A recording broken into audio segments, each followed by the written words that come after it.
Alhamdulillahi haqqa hamdih. Alhamdulillahi hamdan kathiran tayyiban mubarakan fih. Nahmaduhu wa nasta'inuhu wa nastaghfiruhu wa nastahdi wa natubu ilaih. Wa la na'budu illa iyyahu wa natawakkalu alaih. Allahumma fasalli wa sallim wa barik ala sayyidina Muhammad wa ala alihi wa ala ashabihi wa dhurriyyatihi wa man sara ala nahjihi wa sanna bisunnatihi wa ihtada bihadihi wa da'a bida'watihi ila yaumi liqa'i rabbih. Amma ba'd.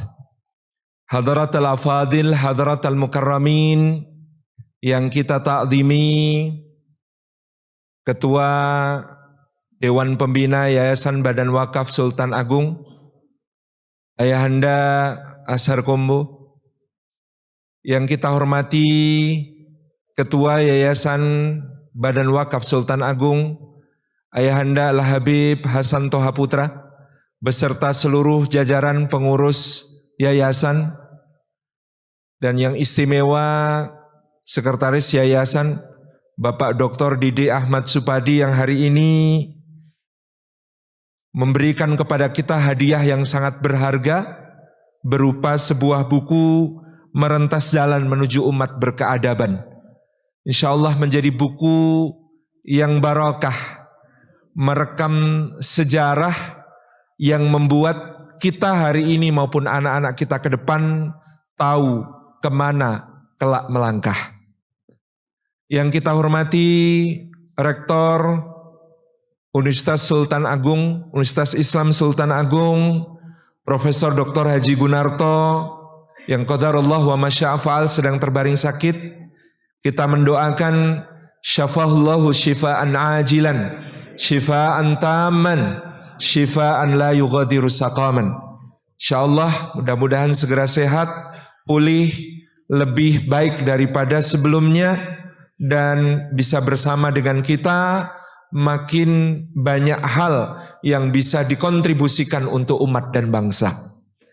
Para wakil rektor, para dekan, para wakil dekan, para pengurus universitas dari berbagai tingkatan, para majelis guru besar, para dosen, para pamong, dan seluruh keluarga besar Yayasan Badan Wakaf Sultan Agung maupun Universitas Islam Sultan Agung.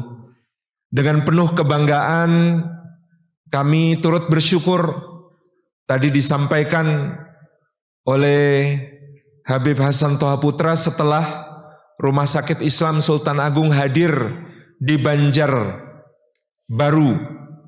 yang ini tentu salah satu wilayah yang dahulu mengakui kedaulatan Sultan Agung, yaitu Banjar sampai Sukadana di Kalimantan Barat, akan hadir insya Allah dalam waktu dekat Rumah Sakit Islam Sultan Agung di Palembang.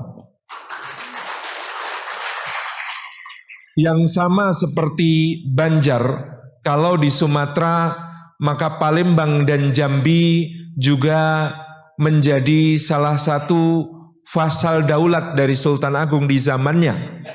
Sehingga selama kurang lebih 30 tahun dari masa Sultan Agung sampai putranya Amangkurat I di Palembang, gelar Sultan ditunda sementara menjadi hanya gelar pangeran, seperti pada masa Sultan Agung bersamaan dengan masa pemerintahan Pangeran Seto ing Kenayan di Palembang. Ini menjadikan Palembang mendapatkan perlindungan dari Kesultanan Mataram terhadap ancaman VOC, dan Palembang memberikan tanda kesetiaan yang sangat disukai Sultan Agung, hadiah yang dikirim setiap 3 tahun sekali berupa gajah tunggangan. Maka dalam penyerbuan Mataram ke Batavia yang dilukis oleh seorang perwira VOC, tergambar pasukan Mataram dilengkapi dengan gajah-gajah besar yang menjadi bagian dari penyerbuan. Tidak lain tidak bukan karena tidak ada gajah secara alami di Jawa, gajah-gajah itu adalah hadiah dari Palembang. Insya Allah menjadi syiar penyambung silaturahim, penyambung ukhuwah ketika nanti insya Allah Rumah Sakit Islam Sultan Agung hadir di Palembang. Barakallahu fikum. Hari ini kita menyaksikan penganugerahan Budai Award yang saya tadi tanya budaya akademik Islam. Nah, mudah-mudahan kita bisa merujuk kepada 2 bait saja dari serat Sastra Gending karya Sultan Agung yang saya kira sangat relevan, apalagi nanti kalau diambil banyak bagian lain dari karya sastra ini tentang budaya akademik Islam. Izin saya kutip 2 bait saja yang ada dalam catatan saya hari ini. Lawan ojo padudon ing karsa iki sire ing ngelmi yen durung kaduga luwung mendel kewala angin kasilno kang titi marang ulama miang pro sujaning budi. Artinya, dan jangan bertengkar pendapat itu pantangan dalam dunia ilmu bila belum benar-benar memahami. Lebih baik diam dahulu sambil terus giat mengkaji kepada para ulama serta para sarjana yang berbudi. Yang kedua, sejatinya wong ngagesang apa ingkang binasan iku kang kinarya luhur. Titik ada larik yang tidak terbaca dalam naskah aslinya. Yakti kekandangan kibir rebut luhuring kagunan dadi luput sakaroni. Sesungguhnya manusia hidup itu apa yang dilakukan itulah yang akan memuliakan derajatnya. Selalu berlagak sombong, pamer kemuliaan dan kepandaian malah akan kehilangan kesemuanya. Ini ajaran tentang ketekunan dalam ilmu sekaligus integritas dalam tindakan. Dan 2 bait ini saya kira mewakili pribadi seorang Sultan Agung dalam budaya akademik Islam. Yang saya bersyukur 2 tokoh yang hari ini dianugerahi penghargaan Budai Award adalah sosok-sosok luar biasa. Yang tadi betul-betul menancap pesan-pesan yang telah beliau khususnya Ayahanda Dr. Azhar Kombo berikan kepada kita sebagai sebuah pesan yang sederhana namun mengena, aplikatif dan berpahala. Dari tentang bagaimana etika kita sehari-hari yang sederhana soal makan ataupun minum, sampai kemudian hal yang sederhana tetapi menjadi mewah di tengah bangsa yang korup, yaitu jangan korupsi. Jazakumullahu khairan. Ayahanda ibunda yang dirahmati oleh Allah Subhanahu wa taala, saya merasa sangat tersanjung hari ini diberi kesempatan berbicara di depan ayahanda dan ibunda sekalian tentang bagaimana kita mengambil nilai-nilai dari yang telah disuri teladankan oleh sosok besar ini yang terlahir pada tahun 1593 di Kota Gede, ibu kota Kesultanan Mataram, dengan nama Raden Mas Rangsang. Konon disebut namanya Raden Mas Rangsang karena ketika lahir sudah menunjukkan keaktifan yang luar biasa. Bayi yang tangisnya keras dan bayi yang geraknya banyak. Kata rangsang dalam bahasa Jawa artinya aktif, bergerak dan dinamis. Kemudian ketika usianya bertambah ternyata dia bukan hanya sosok yang agresif dan aktif, tetapi juga sosok yang anggun dalam segala aktivitasnya, sehingga kemudian namanya diganti menjadi Raden Mas Jatmiko. Ketika dia berguru kepada Ki Ageng Jejer yang berada di Jejeran, Pleret, wilayah sebelah selatan Kota Gede, Dan Ki Ageng Jejer adalah murid dari Sunan Kalijaga, maka dia menjadi santri dalam makna sebenarnya menjauh dari kehidupan istana, berada di tengah rakyat dan berada di tengah para santri. Maka sebagai seorang raja ada dua hal yang akan menonjol padanya. Kefahamannya akan seperti apa dunia masyarakat dan kefahamannya tentang agama yang diakui oleh para ulama di zamannya. Seperti Sayyid Ahmad bin Muhammad yang dinamakan kemudian Kiai Ageng Kategan yang menjadi mufti pengulu utama pada zamannya. Kata dia, dahulu para wali menjadi majelis syura, sedangkan Sultan Demak menjadi pelaksana eksekutif. Tetapi hari ini pada diri seorang Sultan Agung berkumpul kualifikasi sebagai alim sekaligus amir, ulama dan umara. Maka kami di sisinya adalah teman bermusyawarah dan teman berdiskusi. Jadi ada perubahan kedudukan para ulama yang dirasakan oleh Sayyid Ahmad bin Muhammad Kategan tentang masa pemerintahan Sultan Agung Hanyokrokusumo. Tentu karena waktu yang terbatas saya ringkaskan beberapa kebijakan yang relevan sampai hari ini dari masa pemerintahan raja yang mulai bertahta pada tahun 1613 di usia 20 tahun. Setelah putra mahkota utama Pangeran Adipati Martopuro hanya bertahta sehari karena mengalami gangguan kejiwaan. Sebagai perwujudan janji Ayahanda Sultan Agung, Panembahan Prabu Hanyokrowati kepada istrinya, Ratu Mas Tulung Ayu dari Ponorogo, maka Raden Adipati Martopuro naik tahta selama sehari, raja sehari. Kemudian pada hari berikutnya adik lain ibunya, Sultan Agung Hanyokrokusumo yang merupakan putra dari Ratu Mas Ayu Dyah Banowati, putri Pangeran Benowo dari Pajang, naik tahta. Maka Sultan Agung menggabungkan keluarga Mataram dan keluarga Pajang sekaligus sebelumnya dengan keluarga Demak, karena Pangeran Benowo adalah putra dari Sultan Hadiwijoyo sekaligus Ratu Mas Cempaka binti Sultan Trenggono. Pada tahun 1613 sampai 1645, beliau berturut-turut menggunakan gelar yang berbeda. Dari tahun 1613 sampai 1620, gelarnya adalah Panembahan Agung Prabu Hanyokrokusumo.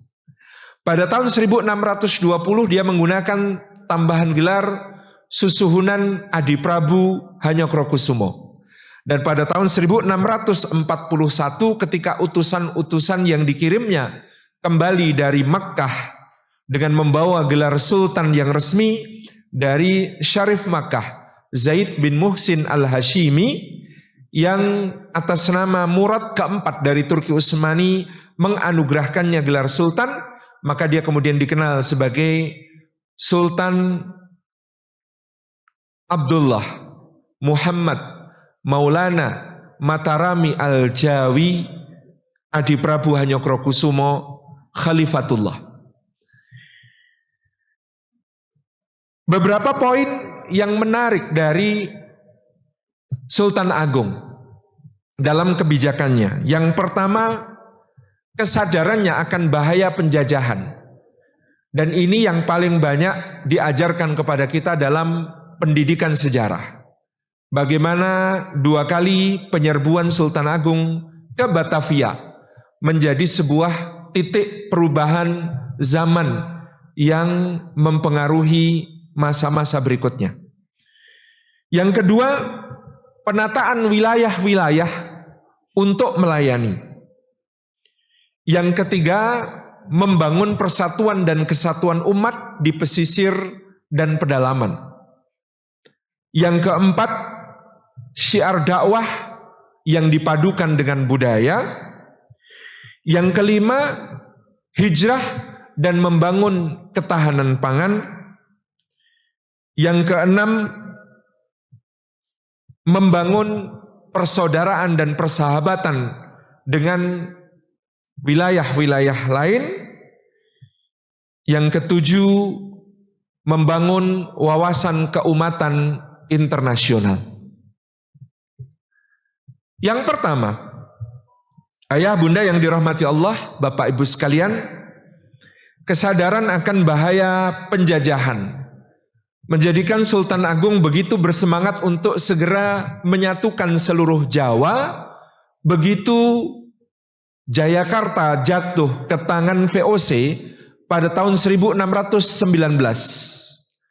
dan Pangeran Jayakarta yang merupakan kepala pemerintahan Bandar Jayakarta yang ditunjuk oleh Banten kemudian berperang habis-habisan dan kalah melawan VOC. Di tahun 1619 itu pula VOC di bawah kepemimpinan Zhang Peterson Kun melakukan pembantaian Banda di Pulau Banda yang ada di Maluku, daerah penghasil pala yang merupakan komoditas yang sangat mahal di dunia perdagangan internasional, khususnya di Eropa. Pembantaian Banda ini diceritakan begitu kejam. Dari sekitar 3.000 yang dibantai pada saat itu, semuanya termasuk bukan hanya laki-laki, tapi juga perempuan, bukan cuma dewasa, tetapi anak-anak, bukan hanya orang-orang yang sehat, tetapi bahkan juga orang-orang yang sakit. Dalam pembantaian Banda, Zhang Peterson Kun bahkan melibatkan para samurai dari Jepang yang dibawa dari Pulau Kyushu untuk kemudian menjadi eksekutor pembantaian Banda. Begitu dahsyatnya VOC melakukan kekejamannya di Banda, sekaligus menguasai Jayakarta sebagai bandar terpenting di Jawa pada saat itu. Sultan Agung menaruh perhatian penting pada hal ini. Soal Banda bagaimanapun tidak bisa dilepaskan dari leluhurnya. Karena konon Raja-Raja Mataram ketika ditarik nasab ke atas akan sampai pada Raden Bondan Kejawan, putra Raja Majapahit yang ibunya adalah dikatakan dalam Babat Tanah Jawi sebagai Putri Wandan. Putri Wandan, kata Wandan merujuk kepada Pulau Banda. Jadi pembantaian di Banda sangat berkaitan dengan sosok pribadi Sultan Agung sendiri. Demikian pula penguasaan Jayakarta yang kemudian diubah menjadi Batavia oleh beliau. Jelas ini merupakan sebuah ancaman di muka pintu Kesultanan Mataram yang kemudian dengan gegas segera berusaha menyatukan Jawa dan mengorganisasi satu pasukan besar untuk bergerak menyerbu ke Batavia. Dalam mempersiapkan senjata misalnya, Sultan Agung mengubah kebijakan dari era Majapahit yang bertahan sampai masa itu, yaitu bahwa keris dari masa Majapahit sampai Pajang hanya boleh dimiliki kaum bangsawan. Sultan Agung kemudian menginstruksikan, memberikan dekret bahwa keris bisa dimiliki siapa saja. Keris ini memang bukan senjata utama di dalam perang, tetapi merupakan satu penanda seseorang layak menjadi seorang kesatria. Kita ingat menonton film Kingdom of Heaven. Ketika Balian dari Ibelin mempertahankan kota Yerusalem, lalu di mana para knights, para kesatria? Karena kita sudah tidak punya kesatria, kesatria kita bubar. Kita semua adalah kesatria, kata beliau, dan kemudian dia suruh semua berlutut untuk dilantik menjadi kesatria. dengan diberikan pedang di atas pundaknya. Jadi penting untuk membangun kepercayaan di rakyat bahwa mereka adalah bagian dari satu komunitas yang layak berjuang dan berperang melawan penjajahan, melawan ancaman musuh, supaya mereka memiliki rasa yang sama terhadap negara, terhadap tanah airnya. Dahulu jika ada musuh menyerang, tugas rakyat adalah bersembunyi dan lari. Sultan Agung memerintahkan agar setiap laki-laki boleh memiliki keris untuk menunjukkan mereka adalah kesatria bagi negaranya.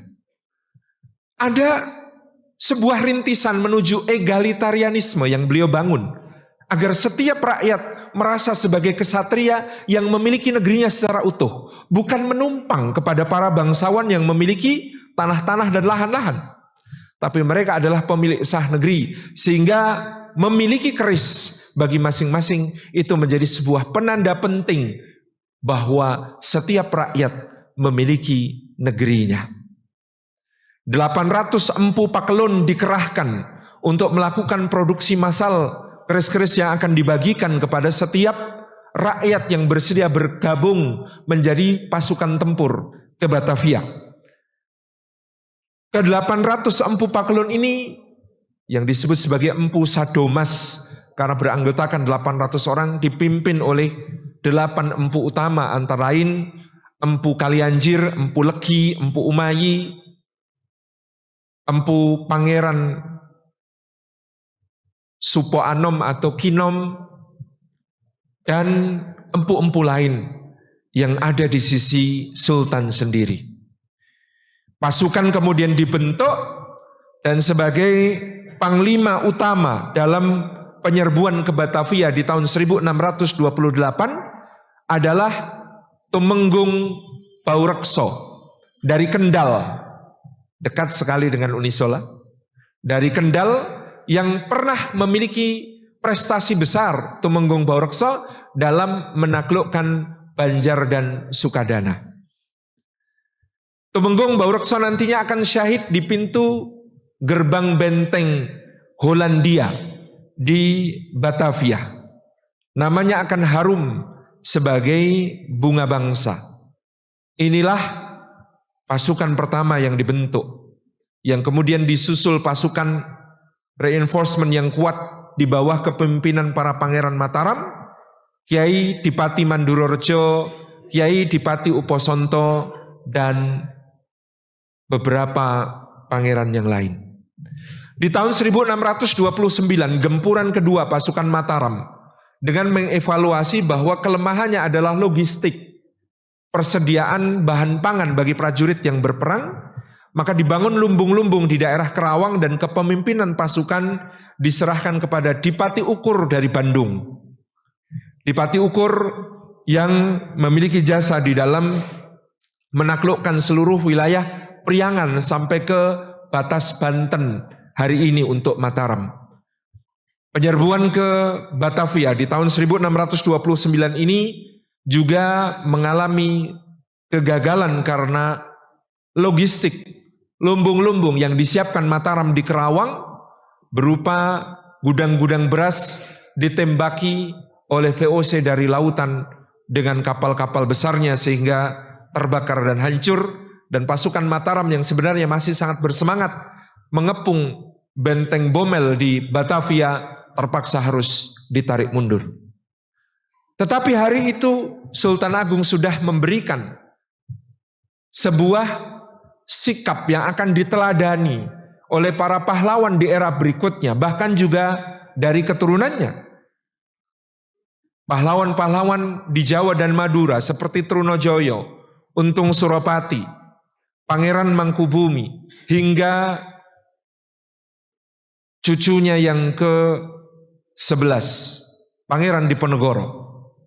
Semuanya memahami sikap anti penjajahan yang telah beliau letakkan sebagai pondasi kedaulatan berbangsa.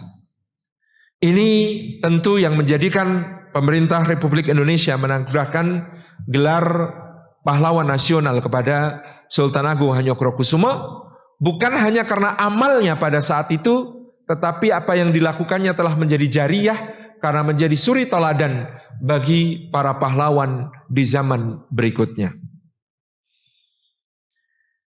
Pada poin yang kedua, kebijakan yang sangat menarik dari Sultan Agung adalah penataan organisasi pemerintahan yang rapi untuk melayani rakyat dan menjaga keutuhan kerajaan. Sultan Agung membagi-bagi wilayahnya yang pada saat itu wilayah utama disebut sebagai Kutha Nagara yang meliputi wilayah Kota Gede, Karta, dan Pleret hari ini di wilayah Yogyakarta. Kemudian Kutha Goro Mataram secara umum adalah daerah yang terletak di antara Gunung Merapi di utara sampai Samudra Hindia di selatan. Antara Kali Opak di sebelah timur sampai Kali Progo di sebelah barat. Ini wilayah inti Mataram yang disebut sebagai Kutha Nagara. Maka saya yang tinggalnya di Kulon Progo itu dulu kalau ditanya mau tindak pundi yang arep nang negoro. Yang dimaksud negoro kota Jogja. Jadi wilayah yang kemudian disebut inti negara, Kutha Nagara. Di sekeliling Kutha Nagara ada Negara Agung. Negara Agung ini terdiri dari Pajang, Seselo, Siti Gading Mataram, Siti Numba Anyar, Kedu, dan Bagelen. Wilayah-wilayah yang hari ini disebut sebagai Karesidenan Kedu, sebagian Karesidenan Semarang, dan Karesidenan Surakarta. Ini disebut sebagai Negara Agung. Di luar Negara Agung disebut wilayah Monconagoro, negara yang luar. Jadi penyerapan istilah mancanegara sebagai luar negeri dalam bahasa Indonesia sebenarnya kurang tepat. Karena Monconagoro adalah wilayah negara yang terletak paling luar. Wilayah Monconagoro ini tentu seluruh wilayah Jawa kecuali Banten dan Batavia ditambah Madura sampai kemudian pasisirannya itu tentu wilayah pesisir Jawa, wilayah Sukadana, Banjar, Palembang, dan Jambi yang menjadi wilayah kekuasaannya pada masa itu. Nah, untuk mengatur wilayah-wilayah kekuasaan ini dibagi-bagilah menjadi kabupaten-kabupaten. Jadi istilah bupati yang dimunculkan Sultan Agung untuk mengepalai wilayah seluas sekarang yang kita lihat ini muncul di era Sultan Agung. Ini adalah inovasi beliau. Karena pada masa sebelumnya kata bupati bisa merujuk kepada raja besar. Misalnya Sri Jaya Bupati itu adalah raja Pajajaran, raja Sunda pada masanya. Tapi wilayah bupati ini mengepalai kadipaten-kadipaten yang kemudian disatukan oleh seorang bupati yang mengepalai semuanya atau disebut sebagai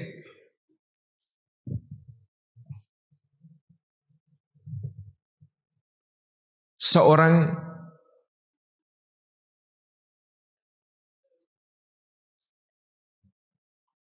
bupati yang bergelar pangeran untuk mengepalai bupati-bupati yang lain.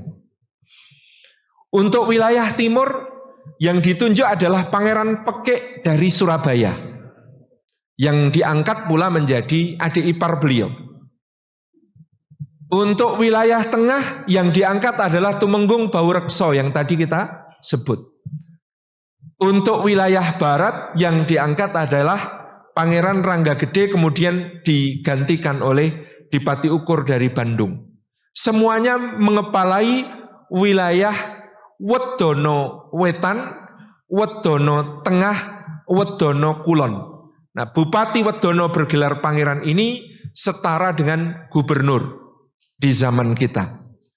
Jadi pembagian wilayah Jawa seperti yang kita lihat sekarang ini masih sama dengan apa yang dulu disusun tata pemerintahannya oleh Sultan Agung. Bupati Wedono Wetan kedudukannya di Surabaya, mengepalai seluruh wilayah timur dipimpin oleh Pangeran Pekik. Bupati Wedono Tengah mengepalai seluruh wilayah yang kita sebut hari ini sebagai Jawa Tengah, kedudukannya di Kendal. Kalau sama Semarang geser sedikit saja. Dulu Surabaya masih sama. Sementara Bupati Wedono Kulon mengepalai seluruh wilayah yang hari ini disebut Jawa Barat, kedudukannya juga diukur. Ukur itu yang sekarang disebut sebagai Bandung. Masih sama. Yang menarik, Sultan Agung menempatkan administrator ulung untuk berada di wilayah pemerintahan tersebut. Sementara Bupati Wedono yang bergelar pangeran ini tidak diizinkan untuk tinggal di wilayahnya. Mereka tinggal di istana, di sekeliling istana Sultan Agung di Mataram. Maka kemudian di sekitar Keraton Karta yang dibangun Sultan Agung, ya, untuk memisahkan ibu kota pemerintahan dengan pusat kegiatan ekonomi. Jadi tahun 1614 Sultan Agung memulai pembangunan Istana Karta yang terpisah dengan Kota Gede. Karena Kota Gede menjadi pusat ekonomi yang sangat ramai, pusat perdagangan yang sangat besar. Dan Pasar Gedenya menjadi pusat kegiatan ekonomi paling besar di seluruh Jawa. Maka ibu kota pemerintahan dipindahkan ke Karta, sekitar 9 km di arah tenggara Kota Gede. Kalau sekarang ada teori pemisahan antara pusat kegiatan ekonomi dengan ibu kota pemerintahan, barangkali Sultan Agung salah satu orang pertama yang merintisnya. Kalau Australia punya Canberra sebagai pusat pemerintahan, sementara pusat ekonominya di Sydney dan Melbourne. Kalau Malaysia punya pusat pemerintahan di Putrajaya, sementara pusat ekonominya di Kuala Lumpur. Kalau Amerika punya Washington DC sebagai pusat kekuasaan, sementara pusat ekonominya di New York, ataupun kemudian tumbuh juga di barat, di Los Angeles dan San Francisco. Maka Sultan Agung sudah memisahkan pula pemerintahan di Karta dengan apa yang kemudian menjadi pusat ekonomi di Kota Gede. Dan Istana Karta itu disebut oleh Bapak Emil Salim, mantan Menteri Lingkungan Hidup, sebagai contoh tradisi lama tentang istana ramah lingkungan. Karena seperti Istana Demak, bangunannya semuanya dibuat dari kayu dan tidak merusak vegetasi yang sudah ada sebelumnya. Tidak menebangi pohon-pohon yang ada di sekitar keraton. Maka kalau sekarang dicari bekasnya, Keraton Demak dan Keraton Karta sama-sama tidak ada.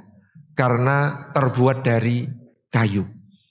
Sehingga ketika kemudian lapuk dan ditinggalkan ibu kota Karta itu di tahun 1680, maka selama 70 tahun kemudian menjadi hutan lagi. Sehingga ketika Hamengkubuwono pertama membangun istana baru di Yogyakarta, Yakarta itu sudah dalam wujud hutan lagi. Ini satu cara berpikir yang luar biasa pada zamannya. Dan istana-istana dari para pangeran itu ada di sekeliling istana Sultan Agung. Para pangeran yang punya hak memerintah wilayahnya secara turun-temurun ini, karena kadang-kadang sebenarnya tidak kompeten. Kadang-kadang karena ayahnya meninggal masih muda, anaknya masih kecil sudah harus menjadi Pangeran Bupati Wedono seperti yang dijabat, maka tidak punya keterampilan administratif untuk mengelola wilayahnya. Maka mereka tetap tinggal di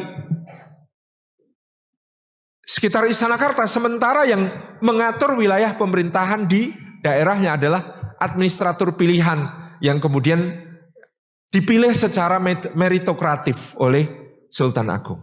Ini untuk menjaga supaya pelayanan kepada masyarakat tidak terganggu oleh kondisi turun-temurunnya kepemimpinan yang kadang-kadang tidak berkualitas. Tentu ada maksud politik lain Sultan Agung menempatkan para pangeran ini di Istana Karta. Karena kalau dipulangkan ke wilayahnya dikhawatirkan membangun konsolidasi untuk memberontak. Jadi daripada kamu di sana bikin inisiatif mau memerintah sendiri memberontak macam-macam, sudah tinggal saja di sini tak cukupi. Gaji cukup, tunjangan cukup, tidak usah korupsi dan jangan punya niat memberontak. Itu yang dilakukan Sultan Agung pada zamannya. Nah, jadi pembagian wilayah-wilayah yang ada sekarang, kabupaten-kabupaten yang ada di Jawa Timur, Jawa Tengah sampai Jawa Barat masih tidak berbeda jauh dengan era Sultan Agung. Yang ketiga, yang pernah kami kemukakan pada perjumpaan yang lalu ketika hadir Ustadz Abdul Somad, bahwa Sultan Agung menghadapi kondisi yang pelik karena masyarakat pesisir dan masyarakat pedalaman sebagai tinggalan warisan dakwah para wali itu masih memiliki perbedaan karakter keislaman yang cukup signifikan. Yang di pesisir lebih kenal syariat, lebih tekun mengaji, dan tentu saja mereka lebih fanatik dengan simbol-simbol keislaman, termasuk dengan mempergunakan kalender Hijriyah. Sementara yang di pedalaman, buah dakwah Sunan Kalijogo yang mengutamakan supaya Islam cepat diterima dengan pendekatan-pendekatan budaya yang intensif, tentu masih bangga dengan kalender Saka yang diwariskan dari zaman kerajaan-kerajaan sebelumnya, termasuk Majapahit, Singasari, ya, Kediri, ya, Jenggala, sampai kerajaan-kerajaan Mataram Hindu pada zamannya. Maka untuk menyatukan masyarakat pesisir dan pedalaman, Sultan Agung menginisiasi dengan teknologi canggih satu sistem kalender baru yang disebut sebagai kalender Jawa Sultan Agungan. Tahunnya 1633 Masehi, alias kalau dihitung tahun Saka dikurangi 78, berarti tahun 1555 Saka. Pada tahun 1555 Saka, Sultan Agung mengeluarkan dekret kesultanan, meminta agar kalender Saka diubah dari peredaran matahari perhitungannya menjadi peredaran bulan. Disesuaikan dengan kalender Hijriyah, nama bulannya disesuaikan dengan pengucapan orang Jawa, tetapi nantinya tahunnya diteruskan. Jadi 1555, tahun berikutnya 1556, tadi bulannya berganti menjadi nama Suro, Sapar, Mulut, Bakto Mulut, Jumadil Awal, Jumadil Akhir, Rejeb, Ruwah, Poso, Sawal, Selo Besar. Ini menjadi kalender Jawa Sultan Agungan yang menyatukan masyarakat pedalaman dan masyarakat pesisir. Masyarakat pesisir senang karena perubahannya menjadi peredaran bulan sesuai kalender Hijriyah. Masyarakat pedalaman bangga karena angka tahunnya tetap diteruskan. Maka semua menjadi bersatu. Dan Profesor Thomas Jamaluddin dari Lapan pernah mengusulkan kalender Jawa Sultan Agungan menjadi kalender umat Islam Indonesia supaya bisa bersatu.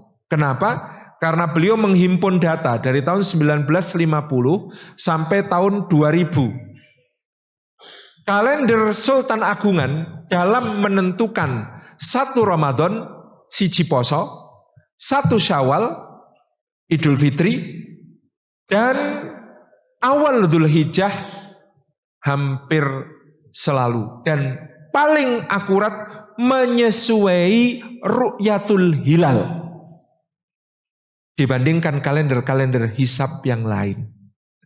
Kalender hisab yang lain ada beberapa kali perbedaan dengan kalender ru'yat, dengan prosesi ru'yat yang menjadi pegangan umat Islam menentukan masuknya awal Ramadan, awal Syawal, dan Dzulhijjah. Sementara kalender Sultan Agungan lebih akurat dalam sesuai dengan ru'yatul hilal. Ini kecanggihan teknologi pada masanya bagaimana perhitungan kalender Jawa itu akurat terhadap ru'yat. Sebagaimana juga Ki Haji Ahmad Dahlan dahulu bingung ketika meneliti kiblat-kiblat masjid di seluruh Yogyakarta. Semua kiblat masjid keliru karena hampir semua menghadap lurus ke barat. Masjid yang benar kiblatnya itu hanya Masjid Panembahan Senopati di Kota Gede dan arah mihrab Masjid Sultan Agung di Karta. Itu kiblatnya akurat. Padahal yang satu berdiri tahun 1575, yang satu berdiri tahun 1615. Dua-duanya justru kiblatnya akurat. Kalau Masjid Demak tentu lebih lagi, karena Masjid Demak itu konon menurut Babat Tanah Jawi kiblatnya diinger oleh Sunan Kalijaga. Jadi yang satu tangan kanan memegang Ka'bah, yang satu tangan kiri memegang Masjid Demak, ya ceples kenceng datan menggok, diinger ceples kenceng datan menggok, diarahkan oleh Sunan Kalijaga supaya mengarah ke kiblat secara presisi. Ketika Kanjeng Sunan Giri menanyakan apa iya betul dibukakan jendela mihrab Masjid Demak dan dari situ Sunan Giri bisa melihat Ka'bah, maka dipercaya bahwa kiblatnya sudah benar. Tentu itu semuanya metafor. Babat Tanah Jawi biasa menggunakan metafor. Sunan Kalijaga adalah murid talaki dari Syarif Hidayatullah Sunan Gunung Jati. Yang Sunan Gunung Jati, Syarif Hidayatullah adalah murid talaki dari Syekhul Islam Zakaria Al-Ansori. Dan Syekhul Islam Zakaria Al-Ansori adalah murid langsung dari Imam Ibnu Hajar Al-Asqalani, Habrul Ummah fi zamanihi, yang merupakan telaga ilmunya umat pada zamannya. Tentu ilmu falak bagian dari fikih yang pasti dipelajari. Ini untuk mengatakan secara fikih ilmu falaknya Sunan Kalijaga yang paling tinggi di antara yang lain. Sehingga kemudian bisa ceples kenceng datan menggok arahnya lurus. Sebagaimana tentu riwayat turun-temurunnya Ki Ageng Pemanahan Ayahanda Panembahan Senopati adalah juga murid Sunan Kalijaga. Sehingga membangun Masjid Mataram tentu masih menggunakan ilmu yang sama. Demikian pula ketika membangun Masjid Sultan Agung di Karta. Teknologi yang menyatukan umat. Ini kalender yang luar biasa ini. Ini di masa Sultan Agung dibuat sedemikian. Bukan hanya teknologi, tetapi juga bahasa. Sultan Agung memperkenalkan bahasa Jawa yang berstratifikasi seperti sekarang untuk memudahkan orang belajar dan sudah dianggap sebagai kaula Jawa. Demikian pula bahasa Sunda mengalami perkembangan menjadi bahasa Sunda undak dan usuk, bahasa Sunda tinggi dan rendah. Sementara di keraton Sultan Agung mengkreasi bahasa Bagongan yang egaliter. Bahasa Bagongan itu Maniro, Pakeniro, Boyo, Punapi, dan lain sebagainya. Ini dengan kosakata-kosakata yang menunjukkan di dalam keraton ada kesetaraan di antara penghuni keraton. Ada salah satu perkembangan yang cukup unik dalam bahasa Jawa. Dahulunya Bapak Ibu, bahasa Jawa itu Hana Caraka, Data Sawala, pada jayanya, Maga Batanga. Maka mungkin sisa bahasa Jawa yang masih otentik itu bahasanya teman-teman di Banyumasan. Ngapak. Lah, ada yang dari kawasan Pengapakan ya. Bersatu kita kompak, bicara kita ngapak ya Bu ya. Orang ngapak orang kepenak tuh ya. Kayak kue mbok ya. Dulu bahasa Jawa itu Konon karena Sultan Agung itu suka bunyi huruf ra, za, ta, za, ta, so, maka nglegeno dimasukkan ke dalam bahasa Jawa. Sehingga dari Hana Caraka bahasa Jawa kemudian dibaca antara A dengan O. Hana Caraka. Bukan A, bukan pula O. Lara, loro, loro, beda. Ya, jangan sampai keliru. Lara, loro, loro, beda. Jadi ada A, ada O, ada O. Ini kreasi Sultan Agungan yang kemudian memperkaya vokal bahasa Jawa. Nanti ada E,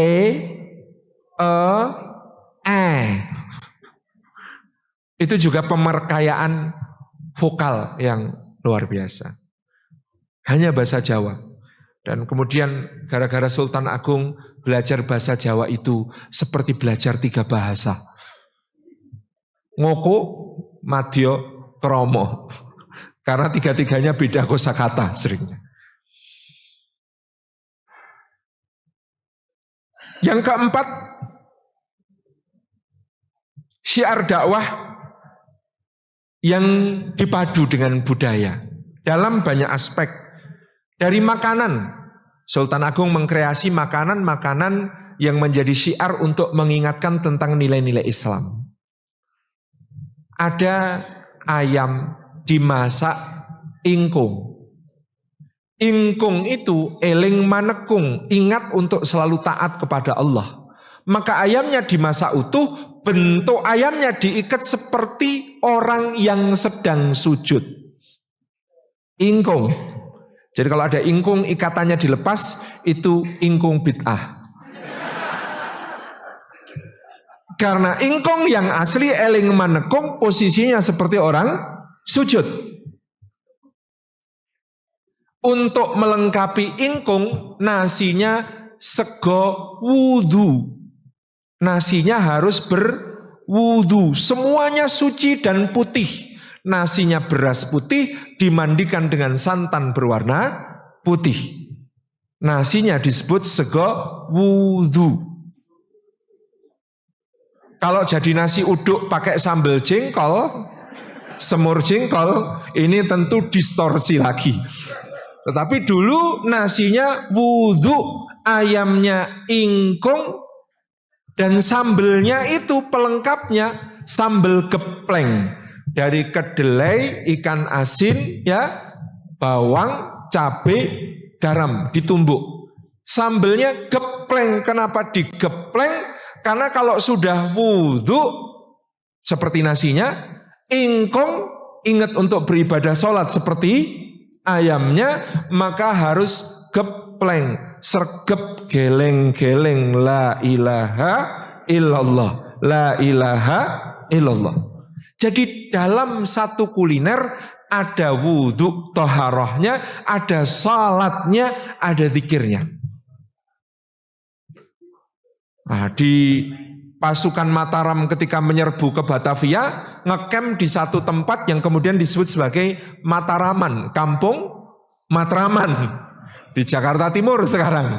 Lalu sekarang di sana banyak yang jual nasi uduk pakai semur jengkol. Nah, itu uduk itu dari kata wudhu sebenarnya.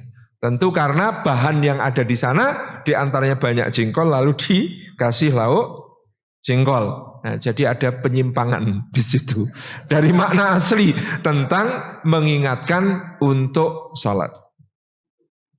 Dalam busana, Sultan Agung meneguhkan budaya busana Mataraman Jawi Jangkep yang diambil dari Sunan Kalijaga sebelumnya. Maka busananya disebut sebagai busana takwa. Busana takwa itu harus selalu mengingatkan kepada takwa. Maka di bagian belakang busana takwa diselipkan keris. Bahasa Jawanya keris itu duhung atau curigo. Duhung atau curigo itu artinya waspada dan hati-hati.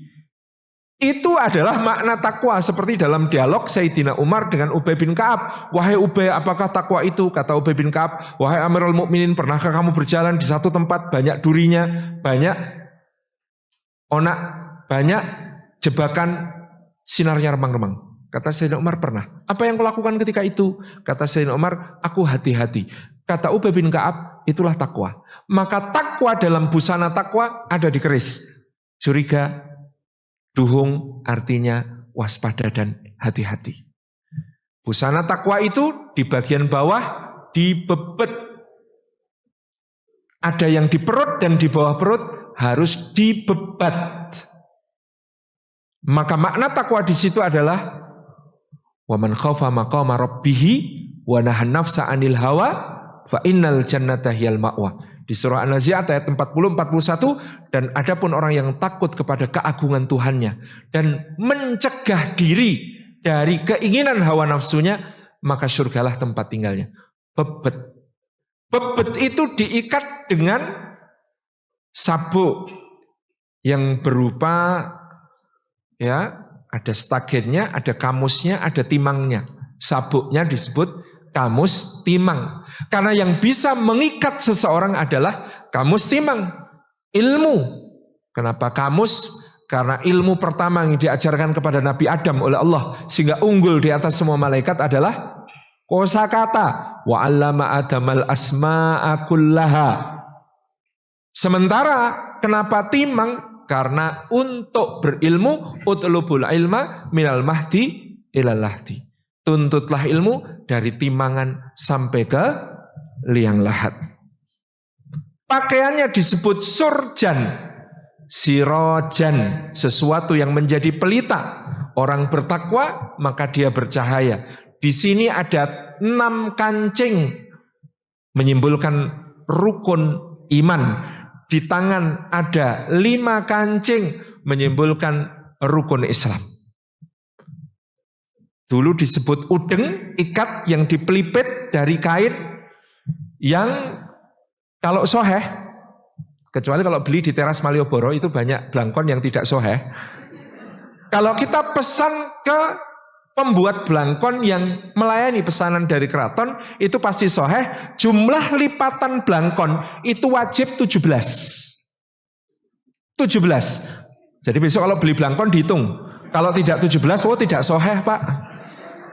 17 ini jumlah rakaat sholat. Jadi yang pakai blangkon selalu diingatkan ada 17 rakaat yang harus dipenuhi. Dipelipet blangkonnya itu. Jadi aneh, ada orang pakai blangkon kok tidak mau sholat. Belum lagi nanti motif-motif batik yang dikenakan sebagai kain bawahan, semuanya memiliki filosofi keislaman yang luar biasa. Misalnya memakai parang kalau raja. Parang itu pereng, naik ke atas. Sebagai gambaran bahwa yang namanya mendaki ke jalan Allah itu ada tingkatan-tingkatannya. Berderajat-derajat. Dan menjadi salik orang yang menempuh jalan itu harus selalu dalam kesadaran. Makanan, busana, bangunan, dan vegetasi itu juga luar biasa. Diwarisi misalnya oleh Keraton Yogyakarta. Dahulu di sekeliling alun-alun itu ada 61, 63, dan ada 64 pohon vegetasi yang terdiri dari pakel, pelem, kueni. Pakel, pelem, kueni. Itu menandakan akil baliknya. Pakel, akil, pelem, gelem, kueni, wani. Orang itu harus akil, kalau sudah akil dan balik, ya tidak hanya balik, tapi akil, pakel, pelem, gelem mau melaksanakan syariat karena dia sudah mukallaf. Kueni berani bertanggung jawab karena akan mas'ulun, akan dimintai pertanggungjawaban. 61 adalah usia Nabi SAW hitungan Masehi, 63 adalah usia Nabi hitungan Hijriyah, 64 adalah usia Nabi hitungan tahun Jawa, dan 64 menjadi jumlah tiang yang ada di bangsal pagelaran Keraton Yogyakarta misalnya seperti itu. Maka semua tiangnya atas pasti Allahu, yang bawah pasti Muhammadun. Semuanya diukir dengan yang demikian. Di depan masjid biasanya dijajarkan pohon sawo. Kenapa sawonya jejer-jejer? Karena kalau masuk masjid sawu sufufakum, harus merapatkan dan meluruskan saf. Sawu sufufakum. Sunan Kalijogo bertanya tentang pohon kurma. Di Arab ada pohon kurma yang disebut sebagai syajaratun thayyibah, perumpamaan seorang mukmin. Di Jawa tidak ada kurma. Apa yang harus ditanam yang buahnya mirip kurma ketika muda? Sawo kecik.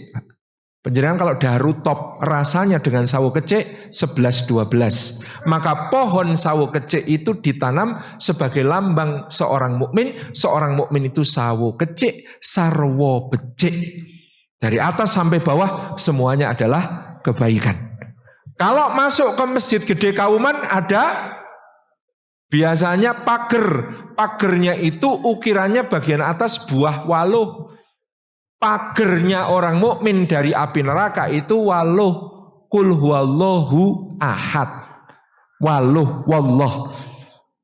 Harus mengakui keesaan Allah. Masuk ke Serambi pasti ketemu ukiran di pojok-pojok itu ada nanas. Karena untuk ke masjid berlindunglah kepada Gusti Allah. Qul a'udzu birabbin nas, malikin nas. Di pengadilan Surambi, Mahkamatul Kabirah, Mahkamah Syariah, pasti belakangnya ada ukiran wajib. Wajib yauma idzin bi jahannam, yauma idzi yatadzakkarul insan wa anna lahu dzikra. Karena pasti kamu harus di sini bicara jujur apa adanya sebelum nanti didatangkan jahanam dan semua akan bersaksi, semua akan mengakui apa yang telah dilakukannya dan dia telah diberi peringatan. Kalau kemudian masuk ke ruangan tempat mihrab, kita akan ketemu ukiran salak karena di situ dulu para ulama mengajar ilmu agama, maka hadisnya hadis tentang ilmu. Salak, man salaka tariqan yaltamisu fihi ilman sahalallahu lahu bihi tariqan ilal jannah. Kalau ke mustaka lihat di atas pasti ketemu kluweh godo. Godo gambir keluweh. Godo itu tauhid satu, keluweh itu kul innal fadla biyadillah. Katakanlah bahwa segala kaluwihan itu miliknya Gusti Allah. Keluweh, kaluwihan. Maka dulu orang Jawa dilarang nanam pohon keluweh depan rumah. Apa maksudnya, Bu? Ya memang berbahaya kalau pohon keluweh depan rumah, parkir motor atau mobil di bawahnya bisa ketiban, rusak. Tetapi maknanya jangan nanam pohon keluweh depan rumah, jangan pamer kaluwihan.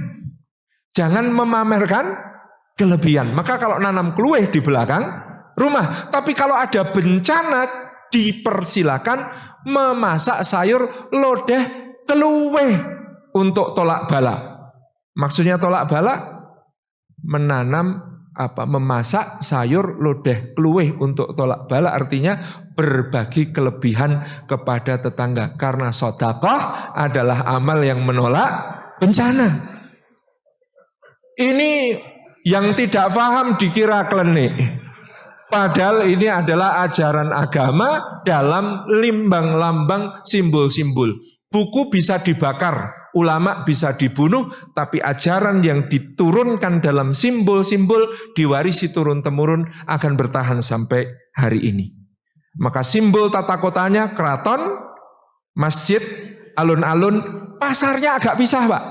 Karena sejak dulu Sultan Agung sudah mewanti-wanti jangan ada kong kali kong antara pengusaha dan penguasa.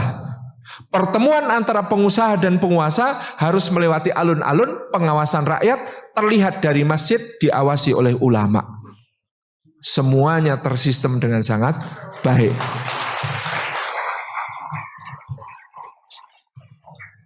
Kemudian yang poin berikutnya yang layak kita ambil dari Sultan Agung adalah tentang hijrah dan ketahanan pangan. Demak itu kerajaan pesisir. Maka dianggap itu periode dakwah Mekah. Yang Mekah juga adalah kota perdagangan. Sebagaimana kota-kota pesisir. Ketika ibu kota dipindah ke pedalaman yang agraris, yang bersifat pertanian, maka ini adalah periode Madinah. Periode dakwah membangun peradaban. Dan salah satu peradaban yang juga penting ketika itu adalah ketahanan pangan. Memperkuat pertanian di Jawa menjadi salah satu proyek besar Sultan Agung. Semua wilayah yang dulu oleh Sultan Agung ditunjuk untuk dibuka sawah-sawah baru sampai hari ini masih menjadi lumbung pangan nasional. Yang pertama wilayah Sukowati, Sragen, masih menjadi lumbung pangan nasional. Kedua wilayah Prambanan, Klaten dan sekitarnya, masih menjadi lumbung pangan nasional. Ketiga wilayah Kerawang, masih. Keempat wilayah Cianjur, masih sampai sekarang menjadi lumbung pangan nasional, dan itu dulu adalah Sultan Agung. Bahkan untuk Jawa Barat, Sultan Agunglah yang memperkenalkan sistem pertanian sawah membentang dari Karawang sampai Cianjur. Dahulunya penduduk di bagian barat Jawa sebenarnya tidak bersawah, tetapi ngahuma, berkebun. Nah, Sultan Agung juga memperkenalkan apa yang disebut sebagai Selokan Mataram. Dulu saya baca sejarah itu ngiranya Selokan Mataram itu dibangun oleh Hamengkubuwono ke-9 untuk menghindarkan rakyat Yogyakarta dari Romusa. Ternyata HB9 itu melakukan revitalisasi apa yang dulu sudah dibangun oleh Sultan Agung. Karena Sultan Agung pada zamannya sudah punya sebuah visi mengawinkan Kali Progo dan Kali Opak. Dua batas wilayah Mataram ini harus bertemu alirannya. Maka dibangunlah Selokan Mataram menghubungkan Kali Progo dan Kali Opak. Dan itu bisa mengairi wilayah seluruh Mataram sampai ke wilayah ibu kota yang ada di Karta. Semuanya teraliri oleh air dari Selokan Mataram di zaman Sultan Agung tersebut. Sementara itu terlupakan selama berabad-abad, lalu direvitalisasi oleh Hamengkubuwono IX sebagai proyek di masa Jepang untuk menghindarkan rakyat Yogyakarta dari Romusa. Barokahnya derek tindak lampah leluhur. Itu yang dilakukan. Kemudian yang kita lihat berikutnya adalah bagaimana beliau membangun persaudaraan dan persahabatan dengan para sultan lain dengan mengirimkan berbagai tanda mata dan hadiah. Profesor Anthony Reid memberikan data Sultan Agung di tahun 1635 mengirim tukang-tukang tatah emas terbaik ke Gorontalo, ke Palembang dan ke Jambi. Dikirimi tukang tatah emas untuk melatih tukang-tukang tatah emas di wilayahnya. Ini tidak menutup kemungkinan ada berbagai ahli lain dikirim ke berbagai kerajaan untuk menjadi role model. Karena pada zamannya seperti disebutkan oleh Rikloff van Guns dan Van de Haan, Sultan Agung adalah trendsetter. Pangeran Jambi, Pangeran Palembang, Sultan Indrapura, kemudian Sultan Tumasik, dan penguasa-penguasa Melayu, termasuk penguasa Banjar dan lain sebagainya, selalu bertanya kepada utusan Belanda yang datang, kalau mereka pernah menghadap Sultan Agung. Sultan Agung itu bajunya kayak apa? Pakai apa saja? Kami pengen niru.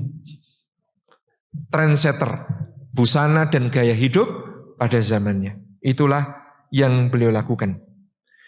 Kemudian terakhir, Bapak Ibu yang dirahmati Allah, karena saya dibatasi sampai 11.15, yang dikembangkan Sultan Agung adalah wawasan internasional, dengan pengiriman misi haji 1639 yang tiba di Mekah tahun 1638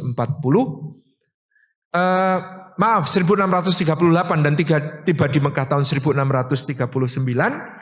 Ini selain memohon gelar sultan untuk beliau yang nanti beliau akan, ya, utusannya ini sepanjang perjalanan juga membina persahabatan dengan sultan-sultan lain. Beliau akan mendapatkan hadiah berupa kain potongan kiswah Ka'bah yang nanti menjadi pusaka Kanjeng Kiai Tunggul Wulung, bendera Pataka Kerajaan, dan potongan dari sutroh makam Nabi Muhammad SAW yang kemudian disebut Kanjeng Kiai Parianom, mendapatkan enceh guci besar yang diisi air zam-zam, yang kemudian sekarang masih ada di makam beliau, disebut sebagai enceh atau guci Kiai Mendung dari Sultan Rum, dari Sultan Turki Utsmani. Kemudian ada enceh-enceh lain dari Sultan Aceh, dari Sultan Palembang, dan dari Sultan Siam. Itu juga ditempatkan di makam beliau, menunjukkan jaringan internasional beliau. Dan beliau menginisiasi apa yang disebut sebagai Wakaf Mataram di Haramain. Pada tahun 1975, Sri Sultan Hamengkubuwono ke-9, Wakil Presiden Republik Indonesia, mengurus dokumen wakaf Mataram Sultan Agung dan diterbitkan oleh Raja Faisal bin Abdul Aziz. Wakaf Mataram Sultan Agung itu seluas 6 hektar di antara Musdalifah dan Mina. Masih sampai sekarang sertifikatnya. Belum dimanfaatkan karena ketika itu ada sedikit kelas dengan Butin. Butin ngendika, "Lho nek Sultan Agung ya ora mung ndeke Yogya to Mas Sultan. Solo ya duwe to." Jadi karena yang ngurus HB9 sebenarnya itu mau diambil sebagai ya hak milik Keraton Yogyakarta, tetapi Butin mengatakan, "Lho ya ora mung Yogya to nek Sultan Agung ki Mataram ki ya Yogya ya Solo to Mas," gitu ya. Sehingga kemudian sampai sekarang dokumen itu masih ditahan, tidak diurus untuk menjadi misalnya dimanfaatkan itu lahan parkir atau bagian dari Mina dan Musdalifah itu disewakan, tentu menjadi pendapatan yang luar biasa sebenarnya. Selain itu pada tahun 1780 Sultan Hamengkubuwono I dari Yogyakarta membangun gedung wakaf Mataram di dekat Masjidil Haram. Yang ini masih ada bertahan sampai era Ki Haji Ahmad Dahlan menuntut ilmu di Mekah. Dilaporkan beliau itu tinggalnya di gedung wakaf Mataram yang dibangun oleh Sultan Hamengkubuwono pertama. Nah, cuma yang ini sudah tidak terlacak dokumennya. Sayang sekali. Jadi ini wawasan internasional yang luar biasa.